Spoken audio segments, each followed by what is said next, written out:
ಆಗ್ತಾ ನೀವು ಇದೆ. ದುಡ್ಡಿನ ಬಗ್ಗೆ ಪ್ರಶ್ನೆ ಕೇಳಿದ್ರಿ ಸರ್, ಹಾಗಾಗಿ ಈ ಪ್ರಶ್ನೆ ನನ್ನ ಲೆಕ್ಕಾಚಾರ ತಪ್ಪಿದ್ರೆ ನೀವು ಕರೆಕ್ಟ್ ಮಾಡಿ ಹೇಳಿ. ಸರ್ಕಾರಿ ನೌಕರರು ಅತಿ ಹೆಚ್ಚು ಸಂಖ್ಯೆ ಇರೋದು ಶಿಕ್ಷಣ ಇಲಾಖೆಯಲ್ಲೇನೆ, around 35 to 38%. But budget allocation 10.5%, ಅದರಲ್ಲಿ ಮೇಜರ್ಲಿ 80% ವೇತನಕ್ಕೆ ಹೋಗ್ತಿದೆ.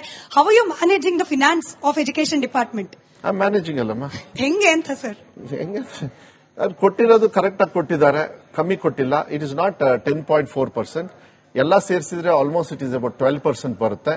ಅಜೀಂ ಪ್ರೇಮ್ಜಿ ಅವರು 1591 ಕೋಟಿ, ಮತ್ತೆ ಇನ್ಫೋಸಿಸ್ ಅವರು ಇರ್ಬೋದು, ಬೇರೆ ಬೇರೆ ಕಂಪನೀಸ್ ಅವರು, ತುಂಬಾ ಜನರು ಬೇರೆಯವರೆಲ್ಲ ನಮಗೆ ಕಾಂಟ್ರಿಬ್ಯೂಷನ್ ಕೊಟ್ಟಿರೋದು. ಇದನ್ನೆಲ್ಲ CSR ಫಂಡ್, ಇದು CSR ಇನ್ನೂ ಫುಲ್ ಫ್ಲೆಡ್ಜ್ ಬಂದಿಲ್ಲ, ನಿನ್ನೆ ಕ್ಯಾಬಿನೆಟ್ ಬಂತು. ಅದನ್ನ ಪಾಲಿಸಿ ಮಾಡ್ತಾ ಇದೀವಿ. ವಿ ಕಾಂಟ್ ಡೂ ಪಾಲಿಸಿ ಮಾಡಕ್ಕಲ್ಲ, ಒಂದು ಗೈಡ್ಲೈನ್ಸ್ ಅಲ್ಲಿ ಮಾಡ್ತಾ ಇದ್ದೀವಿ. ನಿನ್ನೆ ಚರ್ಚೆ ಇದೆ, 2ನೇ ಸತಿ ಚರ್ಚೆ ಆಯ್ತು. ಯಾಕೆಂದ್ರೆ ಅದು ಬಹಳ ಹುಷಾರಾಗಿ ಮಾಡಬೇಕು, ಯಾಕೆಂದ್ರೆ ನಮ್ಮ ಲಿಮಿಟೇಷನ್ ಇದೆ ಅದರಲ್ಲಿ. ಸೊ ಇದನ್ನೆಲ್ಲ ನೋಡಿದಾಗ I think we are managing. I am spending about 50,000. ಇನ್ನು ಉಳಿದ 2.5 ವರ್ಷಕ್ಕೂ ಕೂಡ ಸಾಕಷ್ಟು ಪ್ಲಾನ್ ಇದೆ. ನಾನು ನೇರವಾಗಿ ಪ್ರಶ್ನೆ ಕೇಳ್ತೀನಿ ಮಧು ಬಂಗಾರಪ್ಪನವರೇ, ನೀವು ಗ್ರೇಸ್ ಪೀರಿಯಡ್ ಅಲ್ಲಿ ಇದ್ದೀರಿ, ಕ್ಯಾಬಿನೆಟ್ ರೀಶಫಲ್ ಆಗಿದ್ದಿದ್ರೆ ನಿಮ್ಮ ಕೈಯಲ್ಲಿರುವ ಮಂತ್ರಿ ಸ್ಥಾನ ಇಷ್ಟೊತ್ತಿಗೆ ತಪ್ಪು ಹೋಗ್ತಿತ್ತು ಅನ್ನೋದೊಂದು ಚರ್ಚೆ ಬಹಳ ನಡೀತಾ ಇದೆ. ನೀವೇನ್ ತಲೆ ಕೆಡಿಸ್ಕೋಬೇಡಿ, ಯಾಕೆಂದ್ರೆ ನಾನೇ ತಲೆ ಕೆಡಿಸ್ಕೊಂಡಿಲ್ಲ. ಅಲ್ಲ, ನಿಜ, ನಾವು ಕಂಟಿನ್ಯೂ ಮಾಡ್ತೀರಾ ಇನ್ ಕೇಸ್ ರೀಶಫಲ್ ಆದ್ರೆ, ಮುಖ್ಯಮಂತ್ರಿಯೇ ಬದಲಾವಣೆ ಆದ್ರೆ? ಮಧು ಬಂಗಾರಪ್ಪನವರೇ ಇರ್ತಾರ ಶಿಕ್ಷಣ ಸಚಿವರಾಗಿ ಅಂತ? ತಲೆ ಕೆಡಿಸ್ಕೊಂಡಿದ್ದೀರಲ್ಲಮ್ಮ, ಸಂತೋಷ.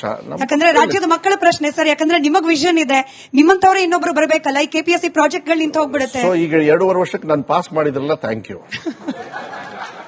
ಡಿಸೈಡ್ ಮಾಡ್ಕೊಂಡು ಬಂದಿದ್ದಾರೆ, ಹೈಕಮಾಂಡ್ ನ ಆಜ್ಞೆಯನ್ನ ಶಿರಸಾವಹಿಸಿ ಪಾಲನೆ ಮಾಡ್ತೀನಿ, ಮೌತ್ ಓಪನ್ ಮಾಡಲ್ಲ ಅಂತ. ಪ್ರಶ್ನೆ ತಾವು ಬರೋಕ್ಕಿಂತ ಮುಂಚೆ ಬಿಜೆಪಿಯವರು ಈ ಹಜರತ್ ಟಿಪ್ಪು ಸುಲ್ತಾನ್ ಅನ್ನೋದೊಂದು ಚರಿತ್ರೆಯನ್ನ ತೆಗೆದಿದ್ರು ಬುಕ್ಕಿಂದ. ತಾವೊಂದು ಕಾಂಗ್ರೆಸ್ನವ್ರು ಒಂದು ಮಾತು ಕೊಟ್ಟಿದ್ರಿ, ನಾವು ಬಂದಿದ ತಕ್ಷಣ ಅದನ್ನ ಮತ್ತೆ ಸೇರ್ಪಡೆ ಮಾಡ್ತೀವಿ ಅಂತ ಹೇಳಿದ್ರಿ. ಇನ್ನೊಂದು ಮಾತು ಹೇಳಿದ್ರಿ, ರಿಸರ್ವೇಶನ್, ಮುಸ್ಲಿಂ ಧರ್ಮದವ್ರದ್ದು ರಿಸರ್ವೇಶನ್ ಕ್ಯಾನ್ಸಲ್ ಆಗಿತ್ತು, ಅದು ಕೂಡ ನಾವು ಸರಿ ಮಾಡಿ ಕೊಡ್ತೀವಿ ಅಂತಿದ್ರಿ. ಅದೇನಾಯ್ತು ಸರ್? ಅಲ್ಲಿಗೆ ಸ್ಟಾಪ್ ಆಯ್ತಾ? ಮುಸಲ್ಮಾನ್ ರಿಸರ್ವೇಶನ್ ನನ್ಗೆ ಗೊತ್ತಿಲ್ಲಮ್ಮ. ಏನ್ ರಿಸರ್ವೇಶನ್ ಅಂದ್ರೆ ಏನ್ರ ಬಗ್ಗೆ? ಎಜುಕೇಶನ್ಗಲ್ಲ, in general reservation. In general ಅದನ್ನ ಐ ಥಿಂಕ್ ಲಾರ್ಜರ್ ಸ್ಕೇಲ್ ಅಲ್ಲಿ ಒಳ್ಳೆ ತೀರ್ಮಾನ ಮಾನ್ಯ ಮುಖ್ಯಮಂತ್ರಿಗಳು ತಗೊಳ್ತಾರೆ. ಟಿಪ್ಪು ಸುಲ್ತಾನ್ದು ನೀವು ಏನು ಮಾಧ್ಯಮ ನಮ್ಮ ಪಠ್ಯ ಪುಸ್ತಕದಲ್ಲಿ ಹಾಕಿರ್ತಕ್ಕಂಥದ್ದು ಮೋಸ್ಟ್ಲಿ ಅದು ತೆಗೆದು ಬೇರೆಯವರು ತೆಗೆದಿದ್ರು, ನಾವಿನ್ನೂ ಹಾಕಿಲ್ವಾ, ಆ ತರದ ಚರ್ಚೆ ಏನಾದ್ರು ಬಂತು ಅಂದ್ರೆ ನಾನು ಅದನ್ನ ಕೇಳ್ತೀನಿ. ಈಗ ಶಾಶ್ವತ ಅನುದಾನರಹಿತ ಶಾಲಾ ಕಾಲೇಜುಗಳು ಸರ್, ತಮಗೆಲ್ಲ ನಾವು ಬಹಳಷ್ಟು ಸಲ ಭೇಟಿಯಾಗಿವಿ. ಎಂತ ಸಮಸ್ಯೆ, ಗಂಭೀರವಾದಂತ ಸಮಸ್ಯೆ. ಶಿಕ್ಷಕರಿಗೆ 30 ವರ್ಷ ಆಯ್ತು, ಅವರಿಗೆಲ್ಲ ವೇತನ ಇಲ್ಲ. ಎಷ್ಟೋ ಶಾಲೆಗಳು ಕಂಪ್ಲೀಟ್ ಎಲ್ಲ ಹಾಳಾಗಿದೆ, ಮುಚ್ಚುಗಿದಾವೆ. ಆದ್ರೆ ಕನ್ನಡವನ್ನು ಉಳಿಸುವಂತ ಕೆಲಸವನ್ನ ನಾವು ಇವತ್ತು ಮಾಡ್ಲಿಕ್ಕೆ. ದಯಮಾಡಿ ನನ್ನ ವಿನಂತಿ ಏನಂದ್ರೆ ಸರ್, ಸುಮಾರು 341 ಕೋಟಿ ಆಗ್ತದೆ 10 ವರ್ಷಕ್ಕೆ. ನೀವು ಏಕಕಾಲಕ್ಕೆ ಎಲ್ಲಾ ಶಾಲೆಗಳು ಸುಮಾರು ನಾನು ಈಗ ಲೆಕ್ಕ ಹಾಕಿದ್ರೆ ಒಂದು 850 ಶಾಲೆಗಳಿದಾವೆ. 1 ವರ್ಷಕ್ಕೆ ಅವೆಲ್ಲ ಅನುದಾನ ಕೊಡಪಡೋದಿಲ್ಲ ಸರ್. ಅದಕ್ಕೆ ನಾನೇನಂತೀನಿ, ದಯಮಾಡಿ 10 ವರ್ಷಕ್ಕೆ ಮಾಡಿ, ವರ್ಷ ಒಂದು 100 ಕೋಟಿ ಅಷ್ಟು ಕೊಟ್ಟರೂ ಆಗ್ತದೆ ಸರ್ ನಮ್ಗೆ. ಅದಕ್ಕೆ ದಯಮಾಡಿದು ಹಣಕಾಸಿನ ಹೊರೆ ಆಗೋದಿಲ್ಲ ಸರ್, ಪ್ಲೀಸ್ ನಾನು ಹೇಳೋದು. ಯಾಕಂತಂದ್ರೆ 2016ರಲ್ಲಿ ಆದೇಶ ಆದದ್ದು ಸರ್, 21 ವರ್ಷ ಆಯ್ತು, ಇನ್ನೂ ಸ್ಟಾರ್ಟ್ ಇದೆ ಸರ್. ಅಷ್ಟು ಹಣ ಇನ್ನೂ ಯುಟಿಲೈಸ್ ಆಗಿಲ್ಲ. ಅದಕ್ಕೆ ದಯಮಾಡಿ ನೀವು ಇದನ್ನ 10 ವರ್ಷಕ್ಕೆ ಮಾಡಿ, ವರ್ಷ ನೀವು 100 ಕೋಟಿ ಕೊಟ್ಟರೂ ಇವತ್ತು ಕನ್ನಡ ಶಾಲೆಗಳು ಉಳಿತಾವೆ. ನಮ್ಮಂತವರು ಬಡ ಶಿಕ್ಷಕರೇನು ಹಳ್ಳಿಗಳಲ್ಲಿ ಏನ್ ಕೆಲಸ ಮಾಡ್ತೇವೆ, ಮಕ್ಕಳ ಹಳ್ಳಿಗಾಡಿನಲ್ಲಿ ಏನು ಅದಾರಲ್ಲ, ಒಂದು ಒಳ್ಳೆ ಉತ್ತಮವಾದಂತಹ ಶಿಕ್ಷಣವನ್ನು ನೀಡಾಕತ್ತ ಎಜುಕೇಶನ್ ಇಲಾಖೆ ಹೇಳ್ತದೆ ಸರ್. ಅನುದಾನರಹಿತವಾದಂತಹ ಶಾಲಾ ಕಾಲೇಜುಗಳಲ್ಲಿ ಉತ್ತಮವಾದಂತಹ ಶಿಕ್ಷಣ ಇದೆ, ರಿಸಲ್ಟ್ ಎಲ್ಲ ಒಳ್ಳೇದಿದೆ. ದಯಮಾಡಿ ನಮ್ಮನ್ನೆಲ್ಲ ಉಳಿಸಬೇಕು, ಕನ್ನಡ ಶಾಲೆಗಳು ಉಳಿಸಬೇಕಂತ ನಾವು 10 ವರ್ಷಕ್ಕೆ ಅನುದಾನ ವಿಸ್ತರಣೆ ಮಾಡಿ, ನೀವು 100 ಕೋಟಿ ಕೊಟ್ಟರೂ ವರ್ಷಕ್ಕೆ ನಮಗೆ ಸಾಕಂತ ವಿನಂತಿ ಸರ್. ನನ್ನ ಮೇಲೆ ವಿಶ್ವಾಸ ಇಟ್ಕೊಳ್ಳಿ. ನೀವು ಸುಮಾರು ಸತಿ ನನ್ನ ಜೊತೆಗೆ ಬಂದಿದ್ದೀರಿ. ಮೊನ್ನೆ ಬೆಳಗಾಮಲ್ಲೂ ಕೂಡ ನಾನೇ ಸತೀಶ್ ಜಾರಕಿಹೊಳಿ ಅವ್ರ ಜೊತೆಗೆ ಎಲ್ಲಿ ನೀವು ಸ್ಟ್ರೈಕ್ ಮಾಡ್ತಾ ಇದ್ರಿ ಅಲ್ಲಿಗೆ ಹೋಗಿ ಬಂದೆ. ನೀವೆಲ್ಲಾ ಡಿಸ್ಟ್ರಿಕ್ಟ್ ಅಲ್ಲೂ ಕೂಡ ಅವರವರು ಜಿಲ್ಲಾ ಉಸ್ತುವಾರಿ ಸಚಿವರಿಗೆ ಮನವಿಯನ್ನು ಕೂಡ ನೀವು ಮಾಡಿದಿರಿ. ಸಾಕಷ್ಟು ನಿಮ್ ಕಡೆಯಿಂದ ಮಾಡಿದ್ರಿ. ಈ ಕೆಲಸ ಮಾಡೋದು ನಮ್ಮ ಕಡೆಯಿಂದ ಆಗಬೇಕು.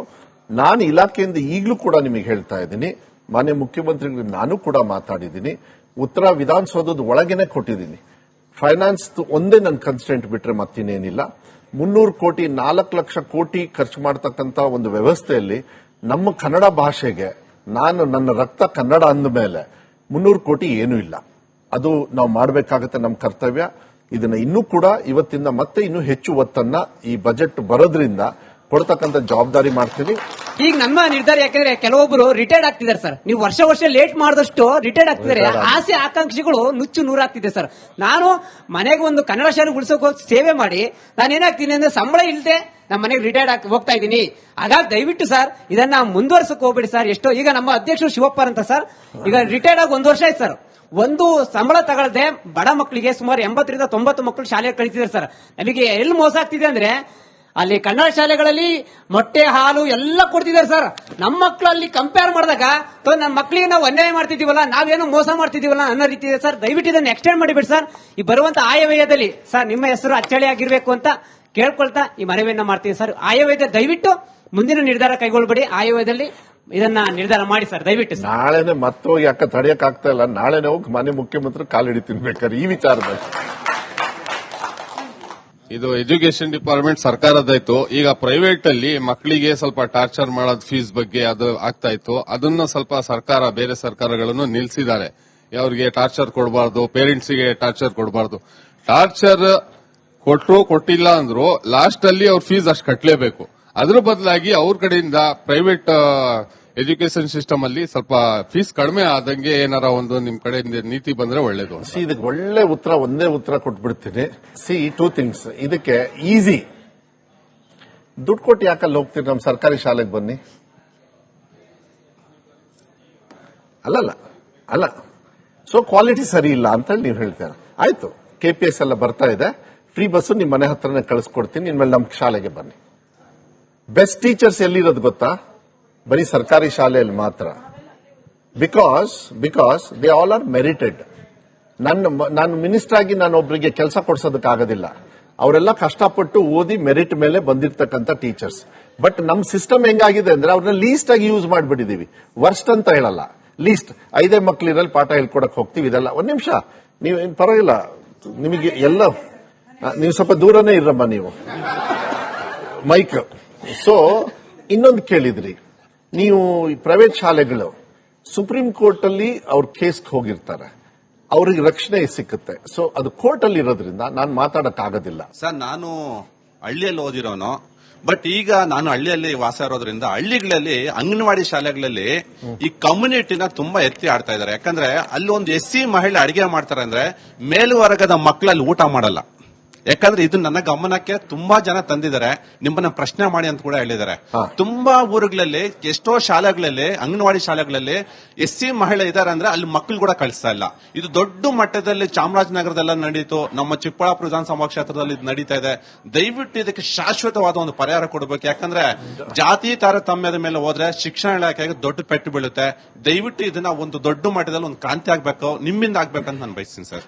ಸೊ ನೀವು ಹೇಳಿರೋದಕ್ಕೆ ಈ ತರ ಏನಾದ್ರೂ ನನ್ನ ಇಲಾಖೆ ಬರೋದಿಲ್ಲ, ಅದು ಆದ್ರೂ ಕೂಡ ನಮ್ಮ ಸರ್ಕಾರ ಇರೋದ್ರಿಂದ ಈ ತರ ವ್ಯತ್ಯಾಸಗಳನ್ನ, ಜಾತಿಯಲ್ಲಿ ಭೇದ ಭಾವ ತರಿಸ್ತಕ್ಕಂಥ, ಸೊಸೈಟಿಯಲ್ಲಿ ಸಮಾನತೆಯನ್ನ ಬಿಟ್ಟು ತೊಂದರೆ ಕೊಡ್ತಕ್ಕಂಥದ್ದನ್ನ, ಉದಾಹರಣೆ ಸಿಕ್ಕು ಏನಾದ್ರೂ ಅದು ನೋವಾಗಿರ್ತಕ್ಕಂಥ ಸಿಕ್ಕರೆ ಅದನ್ನ 100% ಆಕ್ಷನ್ ತಗೊಳ್ತಕ್ಕಂಥ ವ್ಯವಸ್ಥೆಯನ್ನ ಕಾನೂನು ರೀತಿಯಲ್ಲಿ ಯಾವ ರೀತಿ ಮಾಡಬೇಕು ಅಂತೇಳಿ ನಾನು ಬೇಕಾದ್ರೆ ಕಾನೂನು ಒಂದು ವ್ಯವಸ್ಥೆಯಲ್ಲಿ ನಾ ಮಾತಾಡ್ತಕ್ಕಂಥದ್ದು.